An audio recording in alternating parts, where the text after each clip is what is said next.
result of the mask. You can see my hair are shiny and my face is a little bit glowing.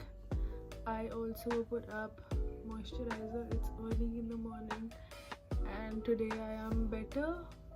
This is just my sick face, but I'm getting back and I hope everything goes as planned.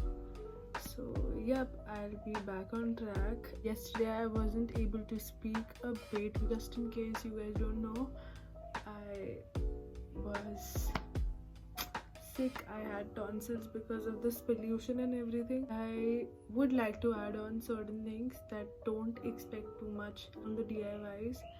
You have to be consistent to make your hair and your face better and your body better. It takes time, but I won't say that you won't see the difference in the skin and in the hair. You will see difference, that nourishment. So I'll see you guys tomorrow, and yeah, be updated. But the video will be out every day, so don't take tension. I'm back on track. I'm okay and I'll take care of myself, and you guys also take care of yourself and your family and people around you. So I'll see you in my next one. Bye guys, and don't forget to like, share, subscribe to my channel, and I'll see you tomorrow. Bye guys.